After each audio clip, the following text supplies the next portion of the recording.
Good morning and welcome. So today I'm going to be talking to you about herbs. It's something I like to grow at home, and they're easy to grow. They prefer sun and fast draining soil, like most of our plants do. They can be grown in many different ways. They can be grown in a windowsill to start them or for the whole season. They can be grown in pots. You can put them in a raised bed outside.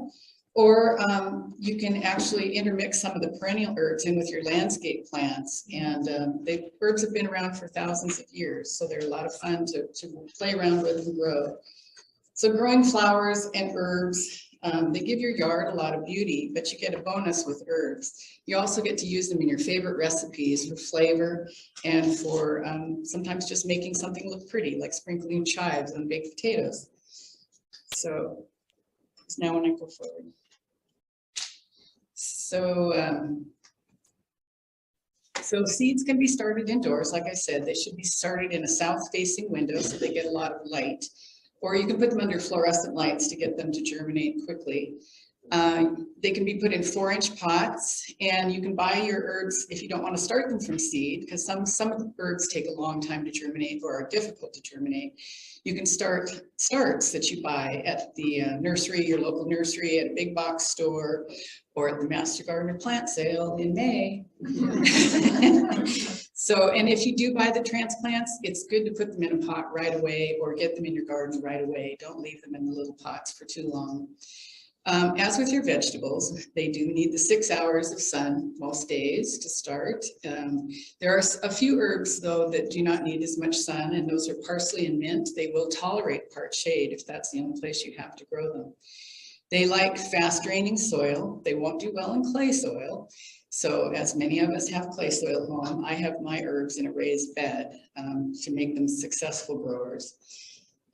Where should you plant your herbs? Well, if you have a small space, put them in a pot on your deck or patio. A lot of people do that, so then you could just go out and stick what you need for whatever you're cooking that night. You can put them near your kitchen door for that purpose too, but also by your doors or windows, you also get the aromatic smells as you walk by going in and out of your house. To prepare the beds, you need to remove all the weeds, dig out the roots, just like you would anything else. Make sure it's good soil to start in. And then consider adding a 2-inch layer of compost into the bed. You also should think about how much space each herb needs, because some of them need more space, some of them can be planted fairly close together. So the first herb we're going to talk about is chives. And chives, well, that didn't come up with my notes on that one. Okay. Maybe they're just word notes in it. Okay, so chives is a perennial. It's tiny. It's a small onion, has small onion-like leaves and tiny bulbs. They grow in a sunny space or lightly shaded area, but they need rich soil. They're a good substitute for onions in your recipes. They can season eggs, fish, potatoes, soup. They do take a long time to germinate, so I generally buy a chive transplant, a small 2-inch, 4-inch pot, and plant it. If they're growing in a pot, they can become root bound, however, and you should periodically dig them up if they're in your garden or raised bed and divide them or give them to your neighbors or your friends, your divisions.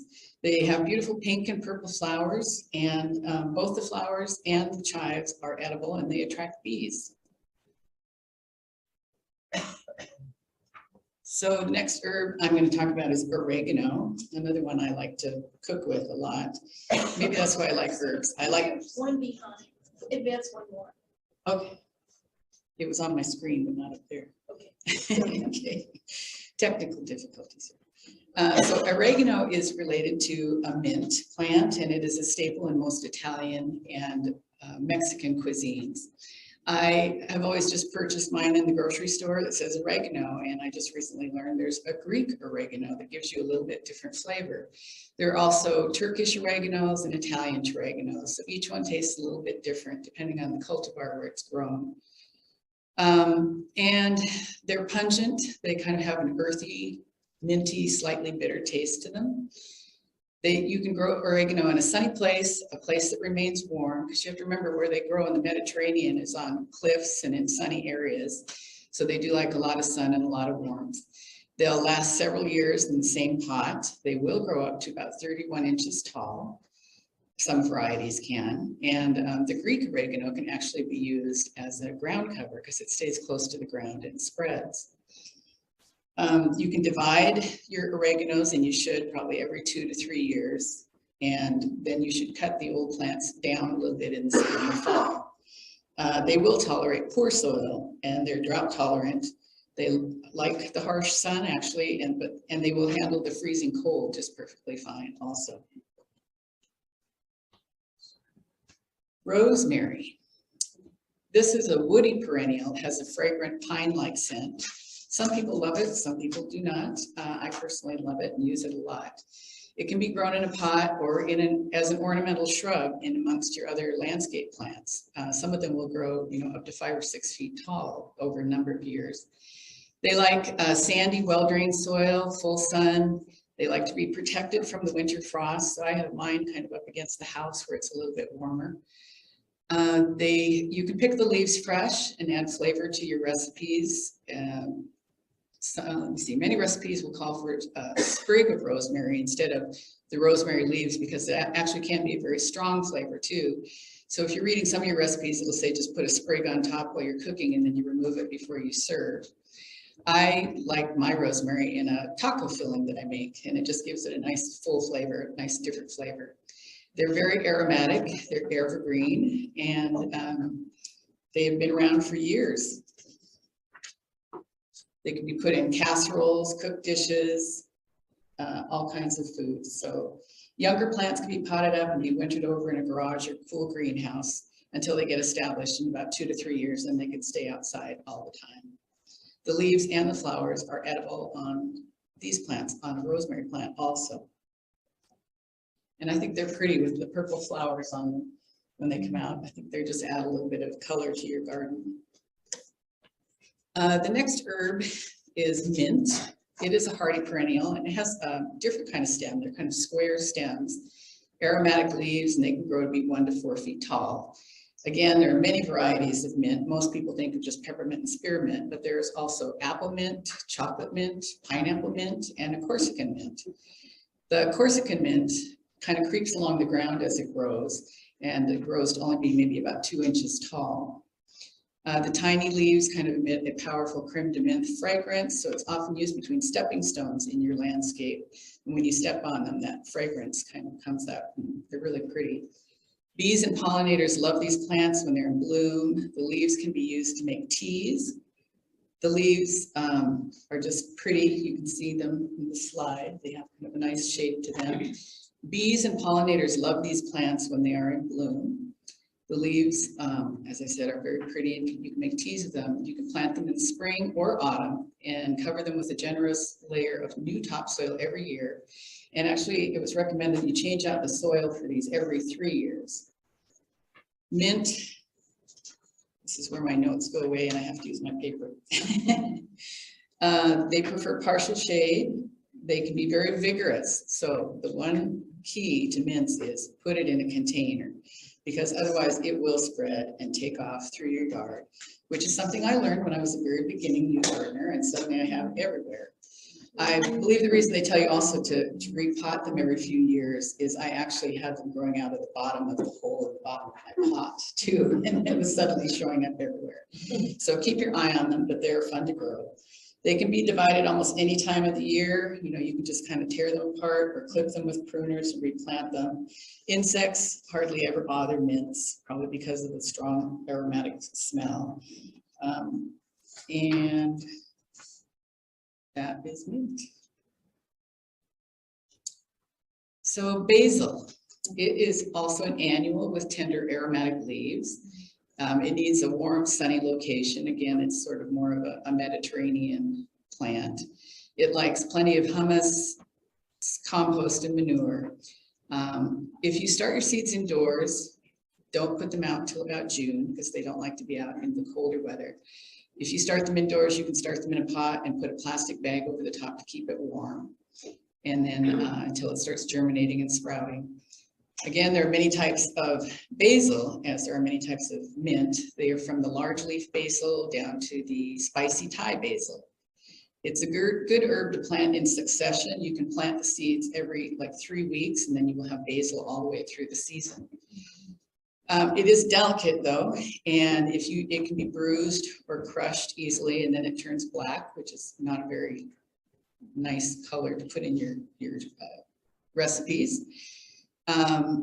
It can be crushed. If you leave it in the stand, it will turn black if you leave it in the sun or in standing water. So you need to really religiously pinch back the leaves on a basil plant and on the flower buds. Your first picking should probably be in mid to late June when the plants are about 6 to 8 inches tall and they have 4 sets of leaves. So you pinch off the stems, just above the 3rd set of leaves. It's a good plant or a good herb to plant next to your tomatoes. And a lot of you, if you like caprese sandwiches, salads, pizzas, you can put your basil leaves in with your mozzarella cheese and in with your tomatoes and make a yummy salad or sandwich for yourself. It can be preserved also, but if you freeze it by itself, the leaves will turn black. So you just put it in a little bit of olive oil and you puree it, and then you can put it in ice cube trays, which I use that a lot. And then you can use it throughout the year. I do have a love-hate relationship with basil, however, because my slugs love basil. So when I do put it out, I'm successful for a while. When I'm really good about putting my slug bait out, I go out and I pinch it. I use it for a variety of recipes. And then it seems like overnight I'll go out the next day and it's gone. And there are slug tracks everywhere. So it's good if you use a Sluggo. You have to be religious about using it. And I think that's where my downfall is I'm not very religious about it. So I generally end up going to Trader Joe's and buying a new plant when I need one. So parsley, or no, this is sage. The picture shows parsley. Sage is a long-lived evergreen plant, perennial with gray-green variegated or aromatic leaves and can be grown to be about 3 feet tall. I think the pretty silvery color is attractive in your garden next to your other plants or your other herbs. You plant it in the spring once the last frost has passed. It needs to be in a sunny site, and make sure you don't put any plants too close to it. It kind of needs room to spread. You see, it's okay to plant it next to strawberries and borage. For some reason, those plants get along well together. It can also be planted next to geraniums and next to annuals in your garden. There are a number of varieties of parsley also. No, this is sage also, sorry. I've got one picture here that says parsley. I've got my words that say sage, and I've got a slide that says sage. So I'm kind of jumping around here. Sorry for that. So let me see, there's pineapple sage, there's purple sage. It has a tricolor sage, which is similar in flavor, and they have pink, white, and purple leaves, which is very attractive. You can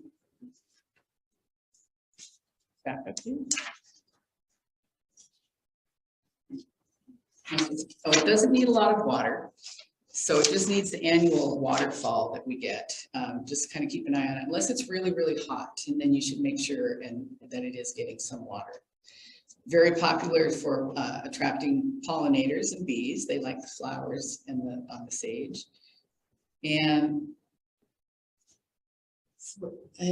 Oh, Thanksgiving. Everybody knows sage for Thanksgiving. We put it in our turkey seasonings, in our stuffings. One of my favorite ways to use sage at home is I love butternut squash in the fall, ravioli, and butternut squash ravioli, and you make a brown butter sauce with some sage in it. It is delicious. Cilantro. So a lot of people know cilantro is pretty basic. Christine, It's I think. all Let me just say, this is, the only reason this is here is your next slide. So this is your current slide, your text for your current slide, and that's for your next slide, just so you know what's coming. Can you tell next. I've never done it with the screen before and all this? Sorry. Okay, so parsley. So this is a basic herb, everybody knows. It is difficult to germinate from seed. There are 2 types of parsley. There's curly parsley and there's Italian parsley. I usually just buy my plants, my starts from my yard. Again, you can go to the Master Gardener plant sale and probably find some parsley starts. It does need full sun. It likes rich soil, ample moisture, so it needs to be watered frequently, especially in the hot weather. Work compost, worm castings, or other organic material into your parsley bed when it's planted. And it does well planted with tomatoes and cucumbers. And that also gives this a little shade when it needs a little shade in the hot sun. It will overwinter very well in the Pacific Northwest. They do go dormant in very cold weather, but they resume in early spring. If you want parsley year round, again, you can do some succession seeding. You can pot up a few plants in October or November and bring them in the house and they'll do quite well. If you do have parsley and you have a large bunch of it, like sometimes people just buy parsley at the grocery store, you can keep it in your refrigerator in a glass of water with just a little bit of water in the bottom, and then it stays fresh for a long time. Then you don't end up throwing out half of that bundle of parsley you bought at the grocery store. So it can be used as a garnish. It can be used in various dishes, scrambled eggs, soups, stews. It's a common ingredient in Middle Eastern cuisine. It's excellent in dips and spreads, quiches. It enhances tomatoes, peas, zucchini, lots of other vegetables. So that's a good basic. Now we're on cilantro. So this is an herb that you either really like or you really dislike. It has a strong assertive flavor. It's used a lot in Mexican dishes and Italian dishes. The seeds can be sown continuously indoors for a regular supply of fresh, tasty leaves. The seeds should be planted about 1/2 inch deep, and germination will occur in about 2 to 3 weeks, so be patient with those seeds. It is fast growing annual and completes its full life cycle in 3 months. So that's why if you want it for a longer period of time, you should succession seed it to keep it going. Planted in a sunny location with good drainage and steady watering. It can be planted next to tomatoes, chives, lettuce, marjoram, and you harvest it when it's about 3 to 6 inches tall. Pull them out by the root, snip off the outer leaves, or you can use the cut and come again method, which is grasp a handful of the plant, cut it to the ground, keep it well watered, and plants will come back. That's what the cut and come again means. Fresh cilantro is best, and one source I read about said it's not worth using dried cilantro. I use dried cilantro because I don't always have fresh in my garden. Again, you can preserve this one by freezing it, or you can make it into a pesto. And if you do the freezing part again, it's good to add a little bit of water, a little bit of olive oil, puree it, and then put it in those ice cube trays and put it in your freezer. If you let the plant go to the color of toast, you can collect the seeds by rolling the stems through your fingers into a paper bag or into a pan to collect the seeds. The harvested seeds are then used as coriander, is what is considered once it's the hard seeds. Spread them out to dry, shake them in a mesh sieve to clean, and they can be used then for pickling cucumbers. They can be used for pickling meats, or you can save them for next year's season. So in conclusion, planting herbs in your garden is just another addition to your beautiful landscape plants and your vegetables and your flowers. I've only shared 8 herbs with you here, and those are my 8 favorites, but there are so many more out there. They're fun to explore. Use them in your recipes. If you're a cook that you like to try different things, or you find your favorite recipe type, like a Mexican food possibly, you can have as little as 3 herbs in a pot outside your door on your deck, in your kitchen. You could have a whole raised bed full of herbs, which is what I do at home. You know, if you were going to do an Italian garden, you would have, basil, bay leaves, chives, cilantro, garlic, marjoram, and parsley. You could also do a French themed garden or a Greek themed garden. You can also plant things together, like maybe you want to make a salsa garden. So you put the herb cilantro in there and plant it with your tomatoes, peppers, onions, and garlic. And then you can go out and pick all your fresh items and make a great salsa for your Mexican dinner. So there are a lot of ways to bring herbs into your garden, and it's fun to play around with. So I hope you enjoy. Thank you very much.